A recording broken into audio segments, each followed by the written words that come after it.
Ikaw Og Ang Balaod. Maayong hapon kanatong tanan og mga sa atong mga suking taga-paminaw, ang atong mga partners diri sa Ikaw Og Ang Balaod.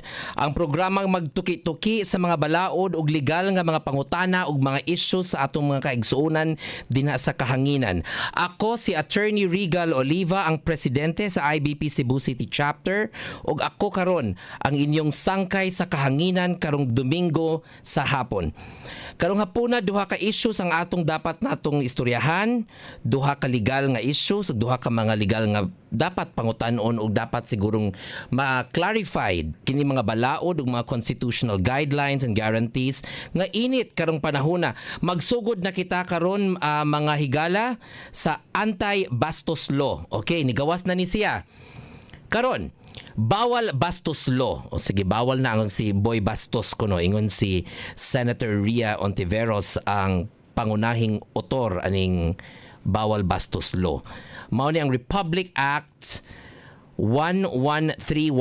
Okay, so di na ito malimtan. 11313. This is called the Safe Spaces Law. No? Or known as Bawal Bastos Law. Okay, unsa man ning Bawal Bastos Law?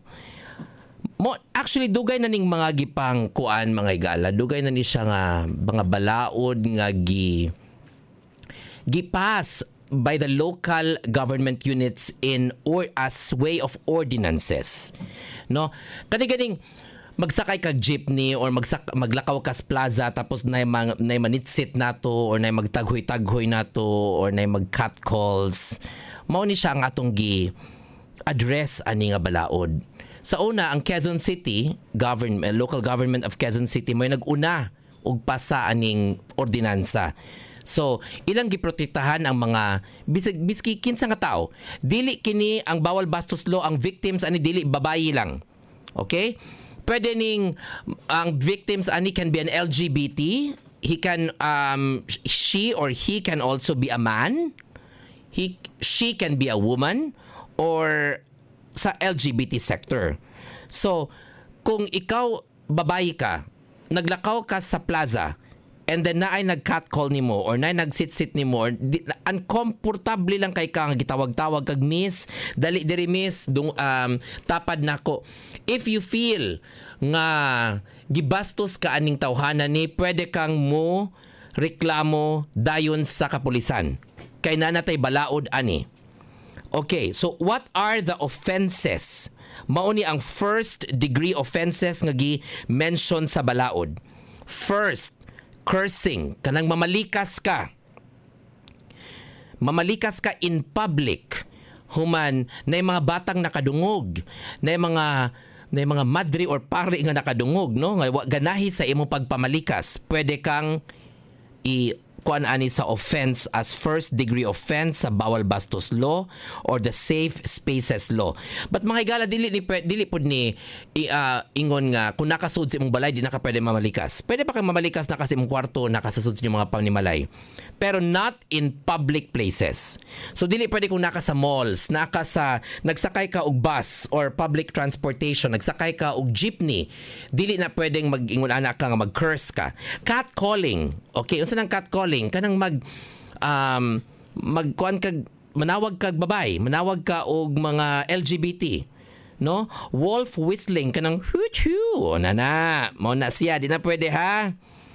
Kamong mga kusog kay magbugal-bugal, dili na siya pwede.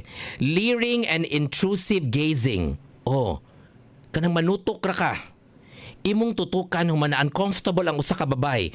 Kung nay babay din hang nagsulob og sexy. Kung nay sexy ka babaeng naglakaw human imong gitutukan pag-ayo. And then ni take offense ang babay. Okay.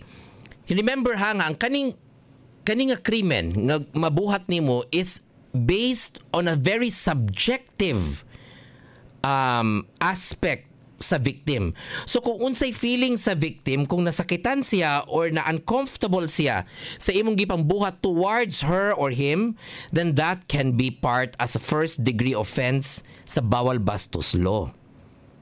So taunting, unwanted invitations, mao na akong gisulti nimo ninyong katong inyong i-invite nga tapad diri nako, misogynistic, transphobic, homophobic, and sexist slurs.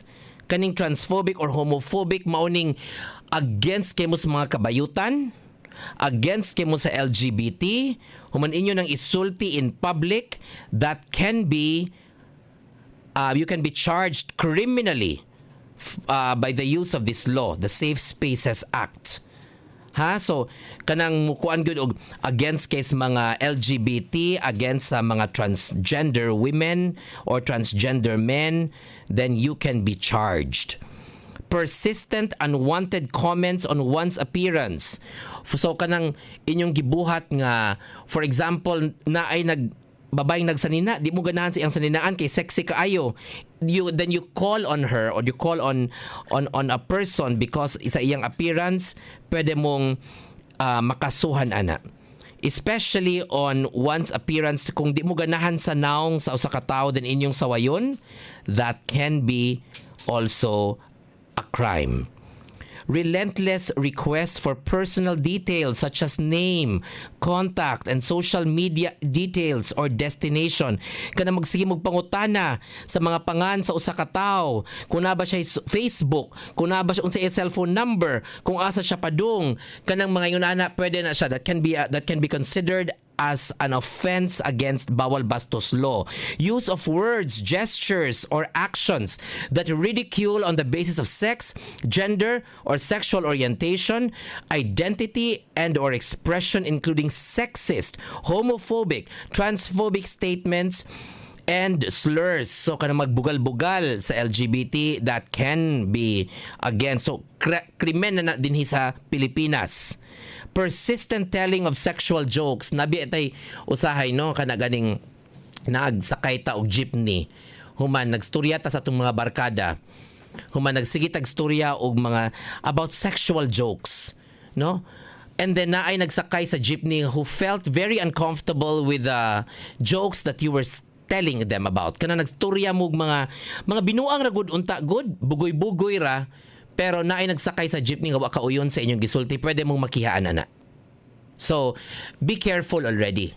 No, kitang naagsakay og jeepney natas mga public transportation or bisag naata sa simbahan or naata sa public places, naata sa mall, naata sa restaurant. Miski naata sa restaurant ha wa mo nagstorya sa pikas table. Kung nakadungog lang sila sa inyong jokes kay dagko kay mga tingog, pwede mong makihaan ana. Any statement that has made an invasion on a person's personal space or threatens the person's sense of personal safety.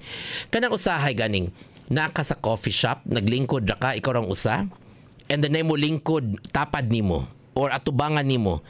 You are on the same table. Then wa siya nalanghid, sige sig tutok nimo, you can already file a case against the person. So, kaning Bawal Bastos Law, nindot ni siya especially sa mga tao nga kanang kailangan kay protection, no? But this can also be subject for abuse. Mao na nga ang korte gyud must be very careful in deciding cases against this law. Kay this can be a subject to abuse by anybody nga dila ko ganahan sa akong tapad, pwede na akong kihaan dayon og krimen. And what are the offenses? Unsay penalty ani? The first offense, sa first degree nga offenses. Again, ang mga first degree offenses mao ni akong gistorya kanina, mo tong mga offenses nga inyong buhaton. And the penalty are first 1,000 pesos and 12-hour community service with gender sensitivity seminar. So mo attend gid mo og gender sensitivity seminar, 1,000 pesos ra hinuon ang inyong fine. Pero sa usa ka tawo nga wa jud intoy kwarta, dako ning 1,000.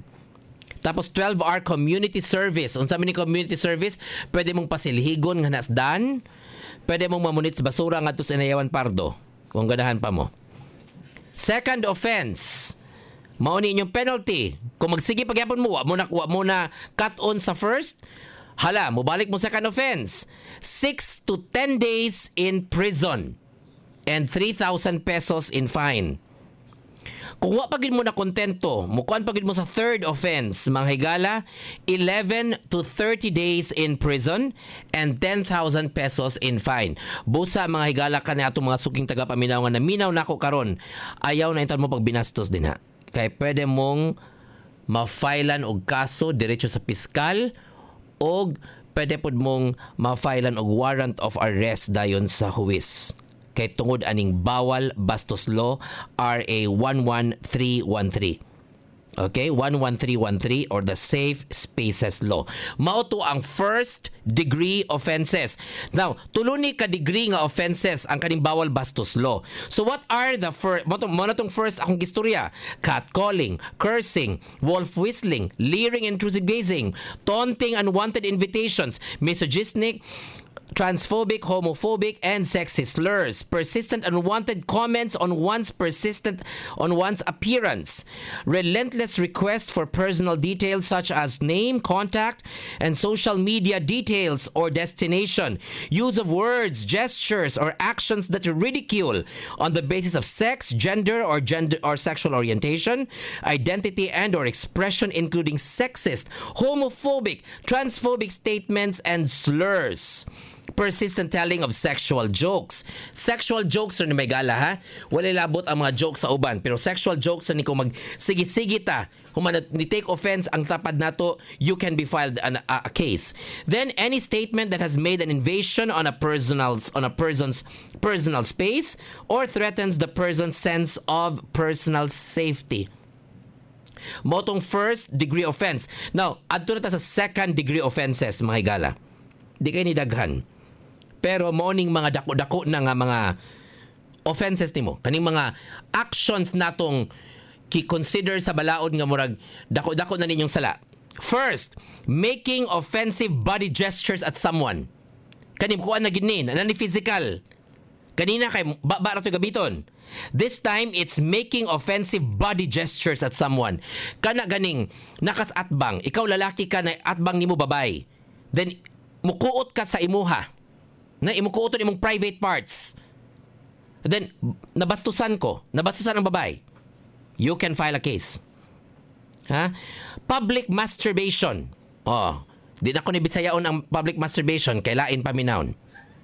Ha? So, flashing of private parts. Kaning flashing of private parts na yung mga exhibitionist ba? Kanang mga taong daghan kini sa US mga higala. Oy, kung paadto na kog US, magpakita sa ilaha ilang private parts. Ambot ka ngano. Kanang sa dan mupusing sila. Ana ba? Wa pa ko kasuway ana din hinons ko dinhi sa Pilipinas. Pero kanang for example, no, na ay mga mentally retarded people nasa dan, they also flash their private parts. They do public masturbation. And that can be an offense. Pero mo gyapon na imo ning dalhon sa piskaliya, adto na sa mental hospital. Pero kanang mga dili sila totally mentally retarded, no? Kung dili pa ang atong tawag ani sa Bisaya, kung dili ba mga buang ba? They can be you can file a case against them if they are masturbating in public, if they are flashing their private parts in public. Groping, unsa man ning groping? Kanang manguot, mga higala. Kanang kuuton ka lang kalit or kanang hikapon ka lang.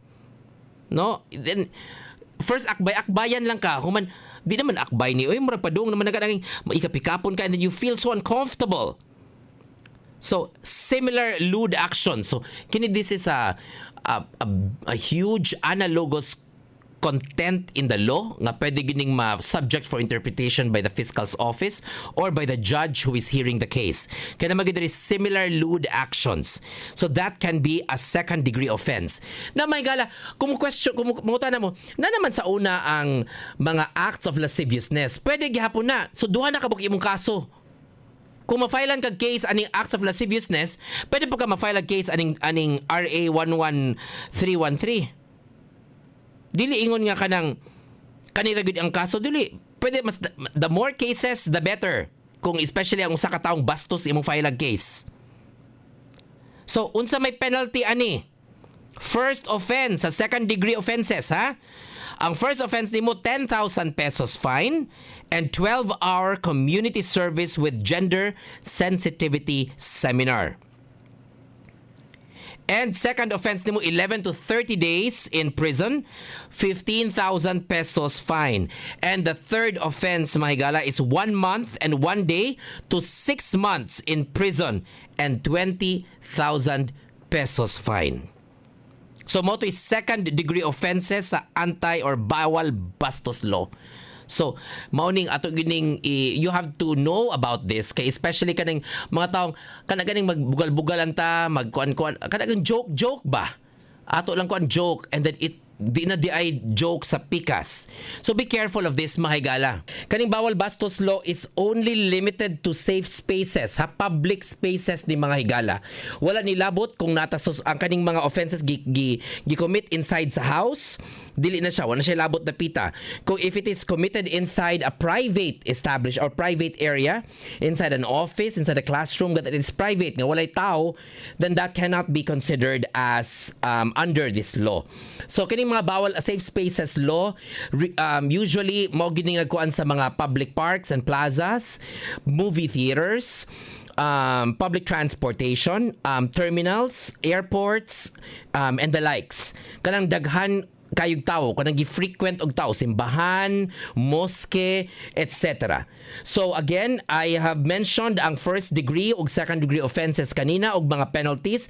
Now adto na kita karon sa third degree offenses. Moning mga dagko na nga mga offenses under the Bawal Bastos Law or the Safe Spaces Act.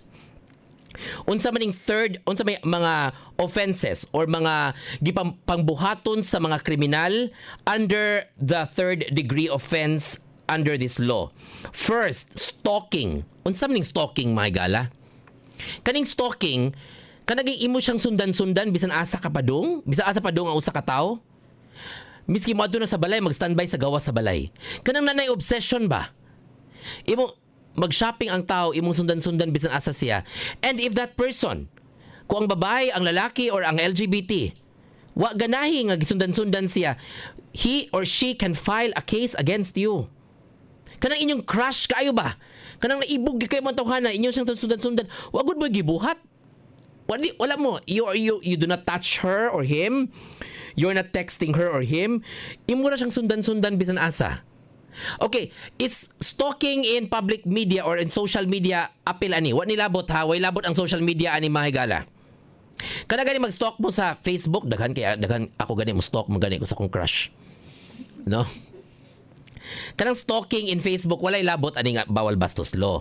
Pero stalking gani nga physical, na physical stalking. Kanang inikat talikod nimo tuad nga tuwa nga sa unahan, nagsigtan-aw nimo. Nagkaon kag restaurant, kaon pud siya. Kanang and you feel uncomfortable nga gisundan-sundan man kuanin niya in town oy. Pagawas nimo sa iyong balay, tuwa na siya sa atbang. Nagtan-aw nimo. And you feel so uncomfortable. That is a third under the third degree offense of the Bawal Bastos Law. Another offense nga di gyud na pwede. No, or this can be you can be charged criminally. Remember ha, criminal offense ni, mga higala. Sexual advances, gestures, and statements. So, sexual advances, sexual gestures, and sexual statements. Kanang mga magbinastos ka, magkuan kag mga laway nga mga pulong, mga pulong nga laway ug mga advances nga mo lead to kana bang sexual ba? Lain kay paminawon ug mahilasan ta, you can file a case against this person. So mentioned previously, nanay mga sexual gestures pero nanay siya couple of physical attachment or physical attack nimo. So kani mga sexual advances, gestures, and statements mentioned previously with pinching, apil na nang kusi-kusion ka sa aping, no, kanang anana, or kusion ba kadapit sa imong bilbil pero naay sexual address. Kanang brushing against the body of the offended person. Kanang ganing may gala no, kanang magtindog ta sa kanang huot kay nga lugar, no, kanang magdagkot ta kandila sa simbahan, humanay lalaking muagi dayon kay iyang i-brush iyang lawas sa atong likod o sa atong atubangan. Human naka-feel ka nga murag lahi man ang iyang gimin ato. So, pwede to nimo siyang i-accost. Then filean og kaso dayon under this. Touching, pinching, or brushing against the genitalia no? Kanang ato ang mga private parts. If you touch, pinch, or brush the face, face lang, pwede na. Arms, kanang imo hikap-hikapon ang arms. Kani atong bukton, hikapon nimo. Pero kanang paghikap nimo nga naay sexual innuendos or naay sexual nga padulngan. No, kana bang nagkuanta ba? Naay sa ato pang pulong pa kanang inyong nagbiga-biga mo sa katao. No, naay arms, anus, groin, kanang groin gani kanang okay, LGBT ka. Then kuuton ang imuha, imong private part. Kaning if you are an LGBT or if you're a woman, then hikapon ang inyuhang breast. No, ang ato ang hinaharap. Inner thighs, face, botox, or any part of the victim's body. Mahigala, kaning ako ang mga language karon may pagkakuano siya nagamay, no? But you have to face the fact nga miski mo ato tas korte ato gining istorya kung asa mo hikapon. Muna kung mo file mo og case and then mangutana ang huwis asa mo gihikap, inyo ginang isulti kung asa mo gihikap. Di na pwedeng inyo nang i-censor. Kaya you have to be very detailed when you file a case. So unsa may mga penalties ani? The first offense, 11 to 30 days in prison, 30,000 pesos fine with attendance to gender sensitivity seminar. Gikuan gining gender sensitivity seminar mga higala because you have to know how to treat women, children, and LGBT.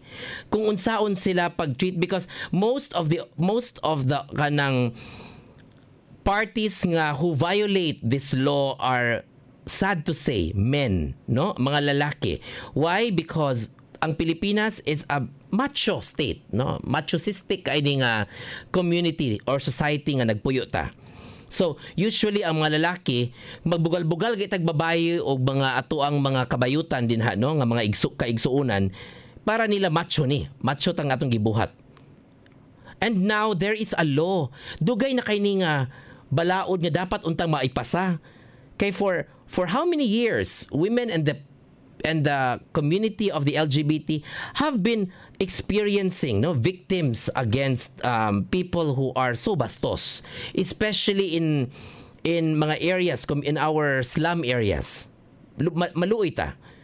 So second offense, unsay penalty sa second offense nimo? Kanang wa pa ka na kontento sa third degree, imo na pong gibuhat balik. So 1 month and 1 day to 6 months in prison. So mapriso ka for 6 months. Third offense, 4 months and 1 day to 6 months in prison plus 100,000 pesos fine. Hala, sige. Katong mga taong hilig kay magbugal-bugal, magsig binasto sa atong mga kaigsunang kababaihan dito og mga LGBT, o kato pong mga LGBT nga sige mo bugal-bugal ani mga gwapo kaayo nga mga lalaki, pwede mong ma-filean og case ani. Kay this is not exclusive against men. No, it can be filed against LGBT or women. Narabagi usahay no kanigi magpundok kaning LGBT pad usahay ba. Mao pud ning time nga makahigayon po sa mabugal-bugal po sa lalaki, especially kaning mga gwapito ug mga macho-macho nitong lalaki nga maglakaw pud in town sa plaza. Then ang LGBT na po manguot. So pwede mo file og case ani kamong mga lalaking gwapo. Filing case ning mga magbugal-bugal ninyong LGBT o mga kabayutan ng magbugal-bugal ninyo. Pwede na siya. So this case is not only against men, but this law is a protection against everybody who are subject to ridicule, no? Or kanang pirming maharas kay tungod sa ilang looks, gwapa-gwapo. Usually mao gini mga pirming makuan ani, sexy, puti, no? Or kanang mga nindot kay pamanit. Mao ni pirmi ang ma-victim ani. So, mo na usually kanang mahadlok na in town ang mga babae nga maglakaw-lakaw din ha. What's supposed to be mga higala. Public places, public spaces, kanang plaza, park, boulevards. These are areas guntang lami kay lakwan-lakwan. Magpahangin tangadto, magpa-relax, magpawala sa stress. Tapos na yung mga tao nga magpundok-pundok na ganing mga atong mga amigong laki, ang mga amigang LGBT. Magpundok ani sila, magatsin ni sila magbugal-bugal og tao. So at least now there is already a law that protects people, no? Protects everyone from this kind of actions and offenses.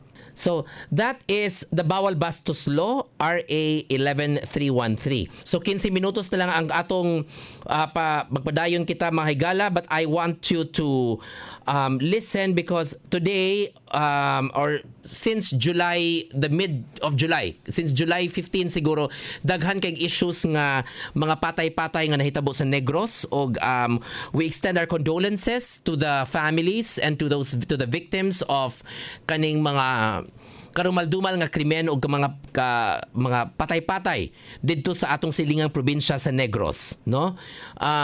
From Gihulngan to Ayungon to the northern parts of Negros Oriental, daghan kay nahitabo. And then right now, if you look at the social media sites, no, sa atong mga kaigsuunan din na sa Negros, daghan na kay nag-call for the declaration of martial law in the province nga hinaut unta kunong madekleran og martial law by President Rodrigo Roa Duterte. Og karon mga higala, the next 15 minutes ato ning tiko-tikoin unsa man gini martial law. Kay as of now karon gyud murag magduha ka tuig na ning martial law in the island of Mindanao. So para unsa din ning martial law? No, nganong buhaton man ning martial law? So martial law mga higala refers to the replacement of civil rule. So kaning civil rule mao ni ang pagdumala sa atong mga kapulisan. Kung mag-martial law na dili na kapulisan na magdumala dinhi sa ato ang probinsya ug ato ang syudad ug kanang atong mga munisipyo, it will already be military. So duha ni ka arm mga higala nga head ang presidente. The right and the left, no? Okay, let's say duha ni ka atong mga kamot, duha po ni kabuok, the right and the left. Diri over the left na diri ang military. Ang head sa military ang presidente sa Pilipinas. Mo na commander-in-chief na siya diha. Napod sa civilian side or civil rule, mao ni atong kapulisan, which is under the DILG or the Department of Interior and Local Government, nga ang pangulo gyapon dia or ang head din ha kay ang presidente gyapon sa Pilipinas. So that when the President of the Republic will declare martial law in a locality, he will replace civil rule. Ang pagdumala sa pulis, dili na ang pulis magdumala, pero ang military mas kuyaw ng military rule. Nganong mas kuyaw man mga higala? Kay wa man sila maximum tolerance. Okay? And there is also the suspension of the writ of habeas corpus. Kaning habeas corpus, may gala, you present the body. Meaning ano, no? You present the body. So for example, naay nawala ni mga tao. Nagduda ka nga gikuha siya sa kanang imong amahan nawala, no? Kay kaning imong amahan kanang hinawayon sa gobyerno. Nawala siya, wala pa martial law. So you file a case in court, a case on habeas corpus, on the writ of habeas corpus, meaning you present the body and bring the body to court. So imong filean og case ang pulis nga imong ipadala ang lawas sa imuhang amahan didto sa korte. Mao na siyang writ of habeas corpus. But in the martial law, when martial law will be declared, the writ of habeas corpus will be suspended. So kung mawa ganin na imong amahan or inahan or imong anak, di na ka makafile og case ana. And that is the price of martial law. Is martial law bad? No, it's not bad. Because sometimes we need to have a strong grip, especially kung naay mga grabe na kaayong violence in a locality. Now, remember that martial law will be characterized by curfews. Nanay curfew, nanay dispensation of military tribunal rulings on civilians, and the suspension of the privilege of the writ of habeas corpus. The writ of habeas corpus, which in Latin refers to having the body, is a citizen's protection against unlawful. So, dili na siya pwedeng mawala lagkalit ang imuhang kuan din ha. So, the commander-in-chief, imong pariente, imuhang kapamilya. So, however, given the immense power that martial law can give the president, the Constitution ensures, no, ang atong 1987 Constitution, mahigala, after magudtong pagka-declare og martial law sa panahong Rehimeng Marcos, murag nakakita tagdaghan grabe kaayo ang abusar sa military ba? no? So daghan kaayog mga unexplained deaths, unexplained absence of our brothers and sisters. So nangawala na ni kalit, wa na tayo matrace. Kaya mo lagi na wala na writ, the privilege of writ of the habeas corpus. So karon pag banus ni Cory Aquino, man sila magitoy katubang nag-free na to by use of EDSA Revolution, ilang gi-ensure nga ang presidente sa Pilipinas naagihapoy power of martial law, o power to declare martial law, pero nanay constitutional limitation. So, the Constitution ensures the implementation of appropriate checks and balances. Power is normally spread across various institutions so that functions can be discharged. So, mao to nga, because in the wrong hands, mga higala, kung sayop ang nagdumala, no, ang atong presidente, the declaration of martial law and the suspension of the writ of habeas corpus is open to the real possibility of abuse of civil rights. Grabe, gyud ang mga abuse ana. Mawala magud ang civil liberty sa tanang tao kung naay martial law. So makaingon pud ta nga mayo siguro gyud mo dumala ang atong presidente kay ang martial law sa Mindanao wa pa may nanreklamo kaayo. In fact, akong mga amigo sa Mindanao ganahan man kay sa martial law. They feel more safe. They feel mas wala kaayoy kanabang violence. But you know, violence will always occur, especially kung may mga terrorist movements. Pero at least ba nabawas-bawasan. May gala dili lang kay si Marcos ang nag-declare og martial law sa historya sa tibok Pilipinas.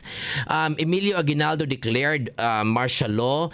Jose P. Laurel declared martial law, especially during the World War II. He declared a statewide martial law. Then after ni Laurel, we have President Marcos nga declare og martial law also. After President Marcos, President Gloria Macapagal Arroyo also declared martial law after the katong massacre, katong Ampatuan massacre in Maguindanao. And after Gloria Macapagal Arroyo, we have the declaration again of martial law by President Rodrigo Duterte. So, ang martial law, di na mismo nga musulti lang ka nga ang tibok Pilipinas kanang kailangan ko mo declare ka martial law tibok Pilipinas dayon. The president can choose a territorial area in the Philippines kung asa siya mo declare og martial law.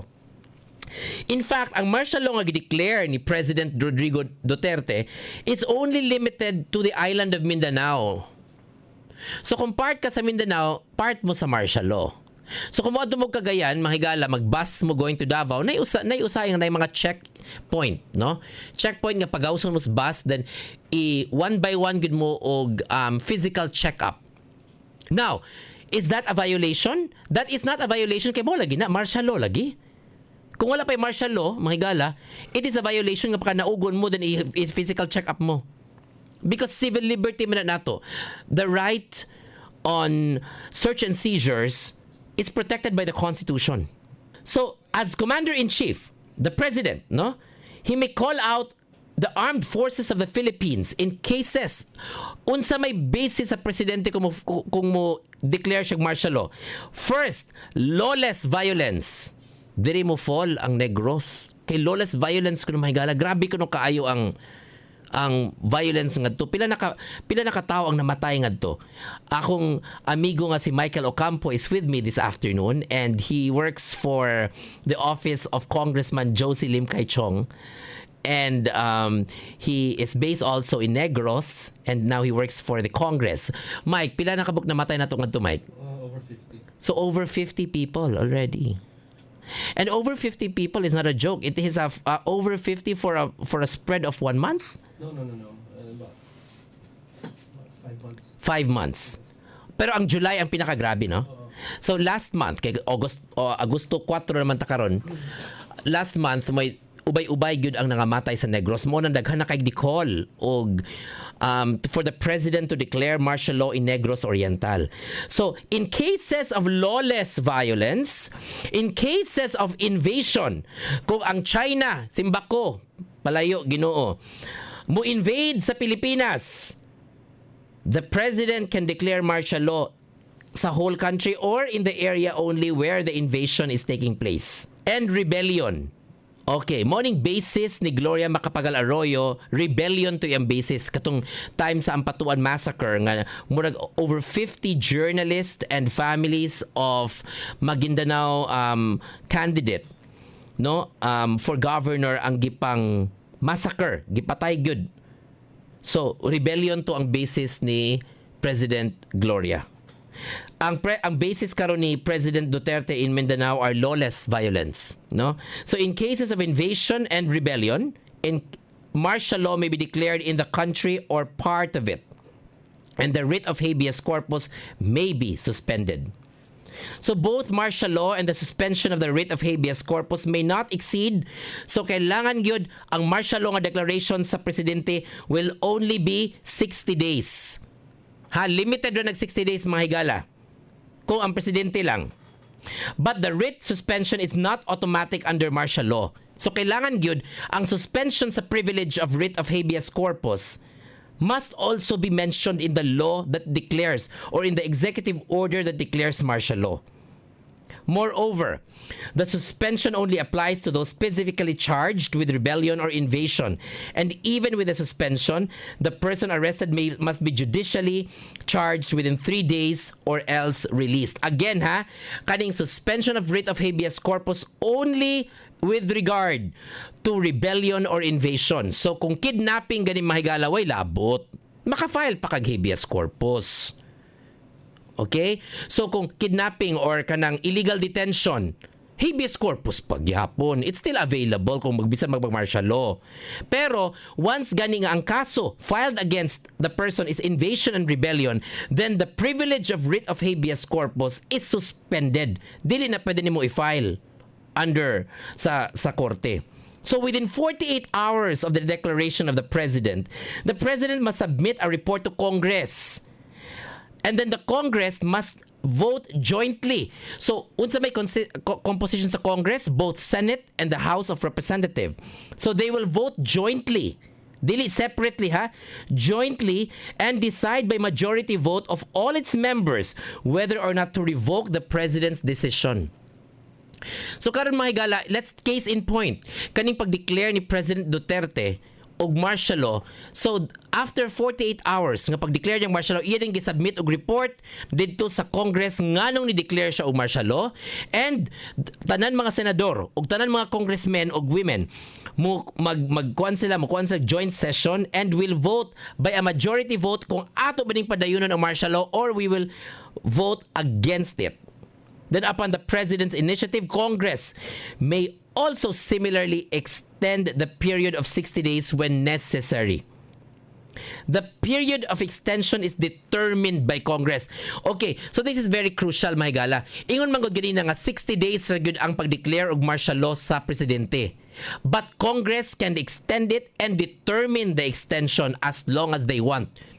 So karon gi-extend sa Congress for 1 year, another 1 year, up to December 31, 2019, ang martial law in Mindanao. So subject to filing by a citizen, anybody by a citizen gisulti ani, you can file a case to the Supreme Court because the Supreme Court is mandated to review whether there is sufficient factual basis to declare martial law. So in other words, wala ni sa una mga higala. Sa Constitution in the 1972 Constitution, walay power to review ang Supreme Court. So in other words, mga higala, if the Supreme Court, by its power of judicial review, dili makauyon nga naay martial law ug why factual basis ang pag-ingon sa Congress o sa Presidente, the Supreme Court can actually say that it is unconstitutional or it is abuse of discretion, grave abuse of discretion ang pag-declare og martial law, and they can strike out the declaration of martial law by the power of judicial review. In other words, may gala, kaning Supreme Court, powerful pud ni siya nga body So co-equal branch gini siya. Co-equal ni executive, legislative, and judiciary. So within 30 days of filing, a decision must be promulgated. So mao tong ni-file og case to the Supreme Court. And the Supreme Court actually said nga factual na ay basis ang presidente. So President Duterte has a basis to file or to declare martial law. So it's is the declaration of martial law in Mindanao legal? The Congress says yes, the Supreme Court says yes, and our constitutional basis also says yes. Now, will there be a possibility nga na martial law will be declared sa Negros Oriental? Then that is what we have to look into in the next few days, mga higala. So, I just hope nga Negros Oriental can, the rule of law will be preserved and also sustained. And I hope also nga ato ang mga kaigsuunang abogado ngadto will be protected, because we also have Attorney Trinidad, and condolences to his family kay he is part of the collateral damage of what's going on in Negros Oriental. So we pray for sobriety in Negros Oriental, and we hope that kung unsa man din hay mga issues inside the province will be taken care of ug mahuman na intaw na din ha. So again, mahigala, alas 5 na sa kahaponan. Ako si Attorney Regal Oliva. Nag-ingon ninyo nga mayng hapon og good luck sa inyong umalabot nga semana from Monday to Friday. So we hope that you will join us again, and stay tuned sa ato ang programa matag Domingo alas 4 hangtod alas 5 sa hapon. Ikaw Og Ang Balaod, courtesy of DYSS, Super Radio Balita, and IBP Cebu City Chapter. Daghang salamat ug maayong hapon.